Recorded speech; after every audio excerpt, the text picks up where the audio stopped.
bonjour. On retrouve dans la Kia Niro EV, la Kia EV6 et la Kia Sportage une interface de contrôle un peu particulière. Il s'agit d'une barre de contrôle tactile qui remplace les boutons physiques qu'on a habituellement. Donc j'étais assez sceptique au début quand j'ai eu ma Kia Niro EV, mais au final je m'y suis bien habitué et je trouve qu'effectivement cette interface est plutôt sympa. On va découvrir ensemble 8 astuces pour utiliser cette interface tactile. Mais avant d'attaquer les astuces, décrivons un petit peu cette interface. Donc en fait, elle est constituée d'un bandeau horizontal avec tout un tas de boutons qui sont en fait des boutons tactiles. En fait, ces boutons-ci sont dynamiques et vont dépendre de la sélection du mode que vous avez choisi. Donc, soit un accès à des boutons pour la climatisation, soit un accès à des boutons pour des fonctions multimédia. Et sur la partie gauche, par contre, on va retrouver des fonctions classiques qui, eux, sont totalement fixes. Alors, on a également au debout des encodeurs qui vont permettre de changer le son ou la clim en fonction du besoin.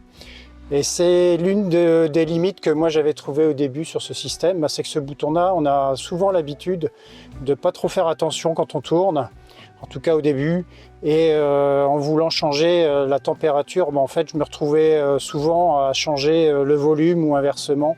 C'est très désagréable, mais on va voir, il y a une astuce pour éviter ces désagréments. Et puis il s'agit d'une interface tactile capacitive. Donc ça fonctionne très bien, c'est vraiment très réactif à l'usage. Mais ça a un inconvénient, c'est que c'est aussi réactif à, par exemple, un câble USB qui traînerait, que vous utilisez pour charger votre téléphone. Donc il faut faire attention à ne pas avoir de câble qui traîne et qui pourrait déclencher des fonctions d'une façon inopinée. Parlons un petit peu des astuces maintenant. Ces astuces, je les ai découvertes un peu au hasard et la première va être la plus utile sans doute. Vous allez rester appuyé sur cette touche pendant quelques secondes et vous allez pouvoir choisir en fait d'avoir un retour automatique à un écran, alors soit l'infodivertissement, soit la climatisation.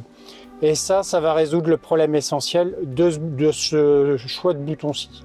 Donc moi en général, je vais le mettre sur infodivertissement, ce qui veut dire que si je suis en clim, automatiquement, on va revenir sur les boutons d'infodivertissement après quelques secondes. Ce qui veut dire que, d'une façon générale, ce bouton, ce sera toujours le volume, ce sera jamais la clim. Vraiment, si je veux changer la température de la clim, il va vraiment falloir que je change ça. Et ça a tout changé pour moi. La deuxième astuce concerne ce bouton, qui est non seulement un encodeur qui va nous permettre de changer soit le volume, soit les températures de climatisation, mais c'est aussi un bouton.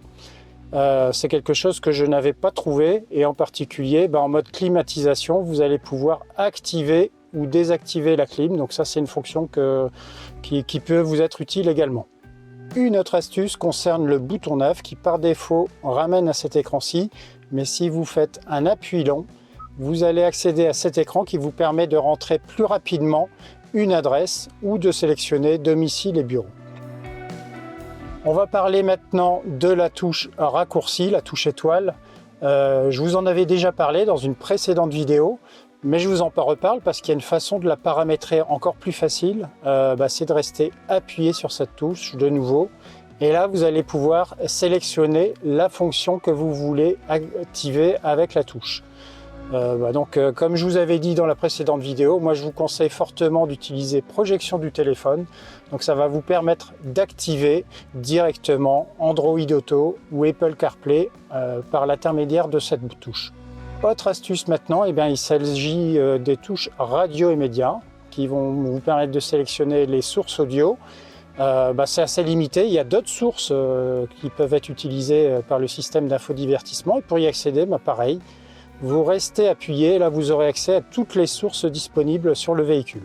Alors je vais faire aussi un rapide passage sur la dernière fonction, sur cette touche infodivertissement qui va vous permettre d'accéder aux informations du véhicule. Donc ça c'est pas très utile, mais encore une fois cet appui prolongé vous donne accès à un nouvel écran.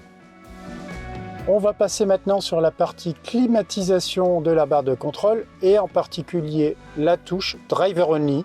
Alors ça c'est une fonction je crois qu'on ne retrouve que chez Kia et qui va permettre de concentrer le chauffage ou la climatisation sur le chauffeur, ce qui veut dire que toutes les autres ventilations vers le passager ou vers les places arrière vont être coupées. Alors l'astuce n'est pas sur le bouton de commande, mais concerne l'usage de cette fonction Driver Only. Vous aurez peut-être l'impression que la clim ou le chauffage ne fonctionne pas bien quand vous activez le Driver Only. Pour remédier à ça, il faut vraiment ouvrir la ventilation qui est située à votre gauche en tant que conducteur. Si vous ne l'ouvrez pas, vous n'aurez pas assez de flux d'air et effectivement, chauffage et climatisation ne seront pas suffisants. Et enfin, pour terminer, je voulais parler de ce petit trou là qui est très peu visible mais qui va vous permettre de resetter le système d'infodivertissement si vous avez une difficulté d'usage. Alors il va falloir sortir un trombone ou un crayon pour appuyer à l'intérieur de ce petit trou. Moi personnellement j'en ai pas eu besoin mais ça pourrait peut-être vous aider un jour ou l'autre. Voilà, j'espère que ces petites astuces vont pouvoir vous aider dans votre véhicule Kia. Je vous souhaite une bonne journée ou une bonne soirée et à bientôt.